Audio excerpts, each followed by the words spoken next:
Hello. आज हम लोग हर्ब यानी क्रिया के बारे में सीखेंगे। हर्ब क्या होता है? हर्ब एक वाक्य का बैकबोन होता है। अगर वाक्य में भाव नहीं रहे तो वाक्य का कल्पना ही नहीं किया जा सकता है। अगर वाक्य में हर्ब के बिना वाक्य का कल्पना ही नहीं किया जा सकता। तो वाक्य यानी क्रिया, जिस वर्ड से कुछ काम होना बोध हो, उसको हम लोग हर्ब यानी क्रिया मानते हैं। अब इस ढंग का हर्ब को तो दो भाग में जानते हैं, इसको सीखना है। पहला है ऑक्सिलरी वर्ब, जिसको हम लोग सहायक क्रिया मानते हैं। जो सहायक क्रिया मतलब जो सहायता करे, जिसका सहायता से, जिसके मदद से किसी वाक्य का टेंस का रूप देने में, या तो नेगेटिव वाक्य का रूप देने में, या इंटरोगेटिव वाक्य का रूप देने में, या तो पैसिव फॉर्म का रूप देने में सहायता मिले, या तो जो भाव सहायता करे, उसको हम लोग सहायक क्रिया यानी ऑक्सिलरी वर्ब मानते हैं। ठीक है। दूसरा प्रिंसिपल वर्ब। प्रिंसिपल वर्ब मतलब मुख्य क्रिया, वाक्य में जो मुख्य रूप से दर्शाया जाता है, जिस क्रिया का अर्थ वाक्य में प्रधानता प्राप्त हो, उसे प्रिंसिपल वर्ब या मुख्य क्रिया कहते हैं। जैसे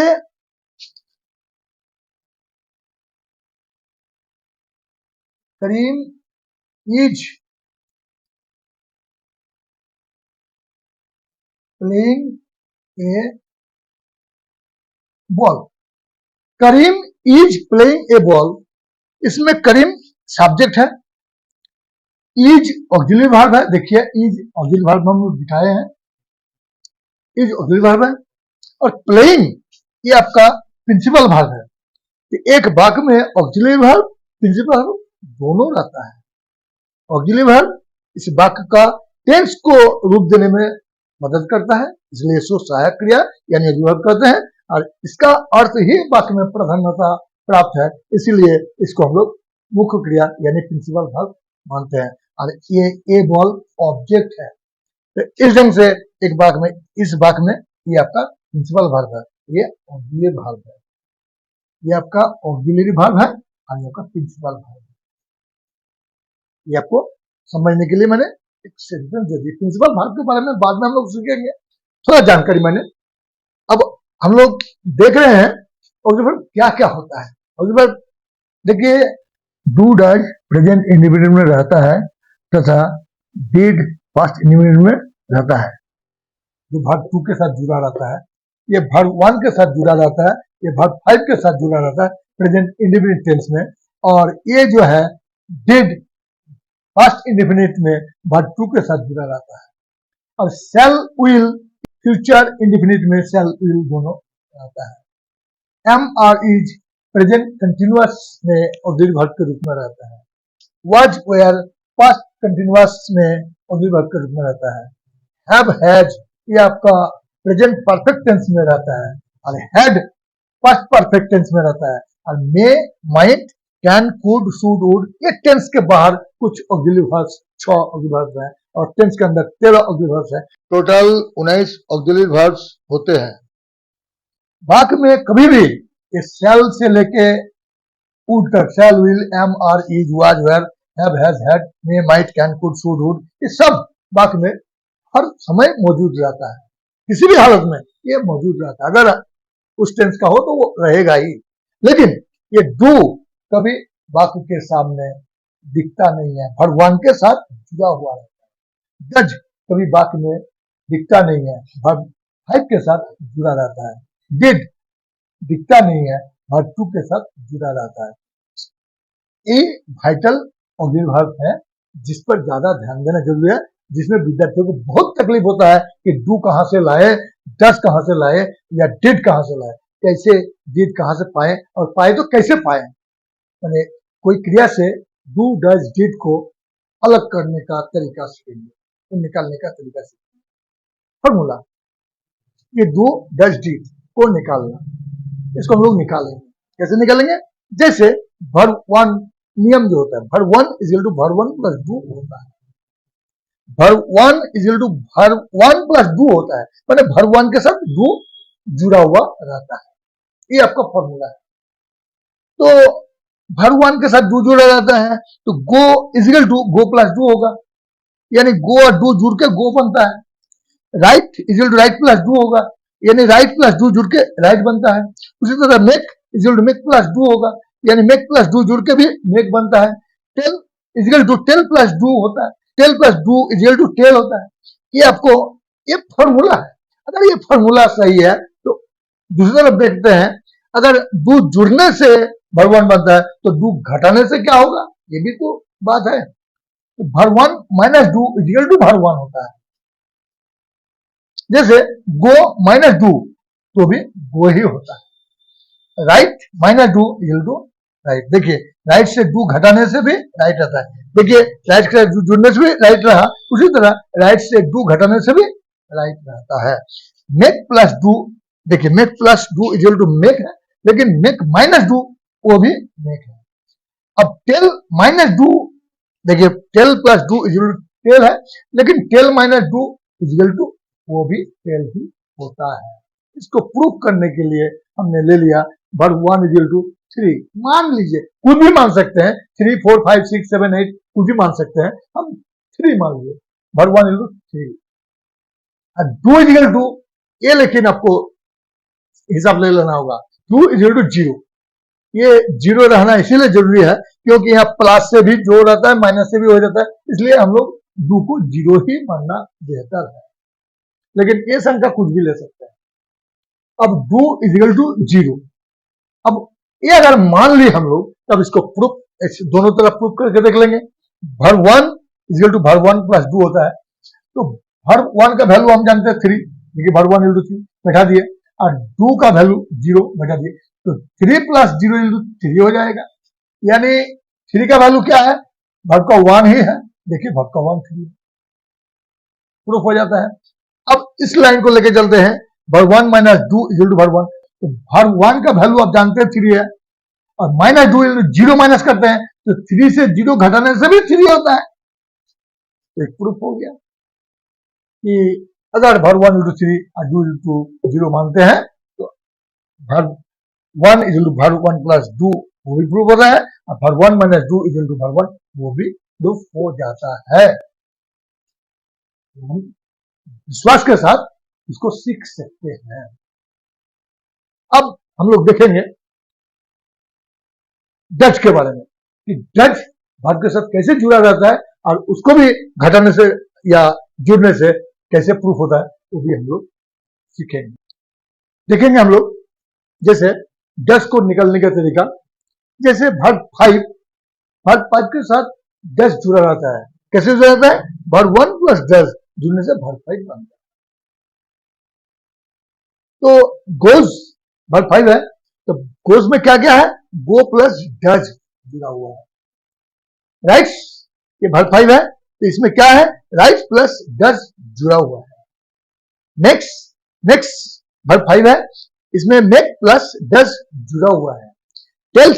टेल्स ये जो टेल्स है ये भर 5 है, टेल्स में भर 1 यानी टेल प्लस डज जुड़ा हुआ है। ये भर 5 में क्या क्या है मैंने दिखाया। अगर भर 5 से हम 10 को हटा लेंगे तो क्या होगा वो भी सीखना है। जैसे भर 5 माइनस 10 इक्वल टू भर 1 हो जाएगा, क्योंकि इसमें भर 1 प्लस 10 जुड़ा हुआ है। अगर 10 को घटा लेते हैं तो भर 1 बच जाएगा जी। ये भर 5 इक्वल टू भर 1 प्लस 10 होता है, ये इसमें भर 5 में भर 1 प्लस 10 है, तो भर 1 प्लस 10 से 10 घटा लेंगे तो वह भर 1 बच जाएगा। सरल सी बात है। तो गोज माइनस 10 तब इक्वल टू गो हो जाएगा, क्योंकि इसमें गो प्लस 10 है, तो 10 घटा देंगे तो गो बच जाएगा। उसी प्रकार rights minus 10 equal to right, उसी प्रकार next minus 10 equal to neck, और tails minus 10 equal to tell.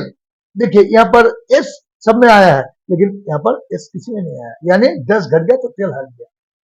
इसको हम थोड़ा मैथमेटिक्स के रूप में हम लोग देख लेते हैं। जैसे हम लोग जानते हैं, मान लिए कि भर 1 इक्वल टू 3, ये तो पहले ही ले चुके थे।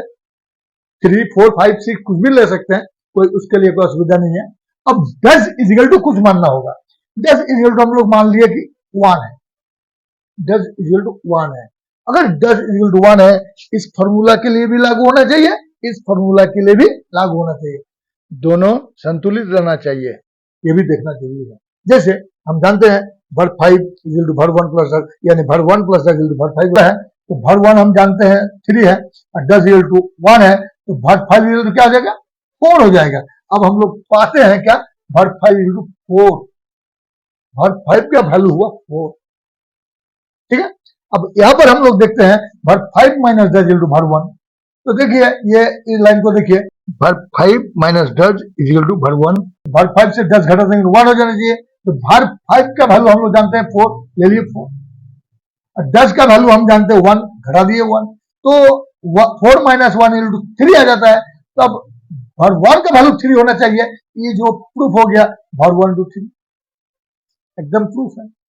कि हाँ भाई ये फॉर्मूला सही है, इससे हम लोग सीख सकते हैं। अब डिड के बारे में भी, डिड को निकालना भी सीखेंगे हम लोग। 2 निकालना सीख गए, 10 निकालना भी समझ गए। अब डिड कैसे निकाला जाएगा, डिड का भी प्रूफ हम लोग करके देख लेंगे, फिर हम लोग देखेंगे डिड निकालने के लिए। जैसे हम लोग देख रहे हैं भर 2 कैसे बनता है, भर 2 इज इक्वल टू भर 1 प्लस डिड होता है, ये फॉर्मूला है। भर 1 के साथ डिड जुड़ने से भर 2 बनता है, ये फॉर्मूला है। तो हम लोग जानते हैं गो का भर का 2 वेंट, तो वेंट इजिकल टू क्या होगा, तब गो प्लस डिड होगा, गो प्लस डिड जुड़ने से वेंट बनेगा, फॉर्मूला है। जैसे रोट, रोट राइट से रोट बनाए, राइट का भर का 2 रोट है, तो wrote is equal to write plus did होगा, फॉर्मूला है। मेड, मेड जो है मेक से मेड बना है, तो made is equal to make plus did होगा, मेक के साथ डिड जुड़ने से मेड बनेगा, ये बनता है। और टोल्ड भर का 2 है, तो टोल्ड किससे बना है, टेल से, टेल प्लस डिड जुड़ के टोल्ड बनेगा, ये बनता है। उसी प्रकार हम दूसरे तरफ अगर देखेंगे, अगर भर 2 इजिकल टू भर 1 प्लस डिड हो, तो अगर भर 2 से डिड घटा लेंगे तो भर 1 हो जाना चाहिए, तो मैंने यही दिखाया भर 2 माइनस डिड इजिकल टू भर 1, इसी को हम दोहरा दिया। अगर भर 2 में भर 2 है भर 1 प्लस डिड, तो भर 1 प्लस डिड है भर 2 हो, तो इसके साथ डिड निकालेंगे तो भर 1 ना बच जाएगा जी, अगर डिड घटा देंगे 1 बच जाएगा। भर 2 माइनस डिड इजिकल टू भर 1 होता है, जस्ट इसी का ऑपोजिट है। तो भर 2 क्या है, वेंट है, वेंट माइनस डिड गो हो जाएगा, या गो जुड़ के डिड वेंट बना था, अब डिड घटा लेंगे तो गो बच जाएगा। उसी तरह wrote, wrote is equal to wrote minus did is equal to right, देखिए right plus did is equal to wrote था, अगर डिड को हटा लेंगे तो राइट बच जाएगा।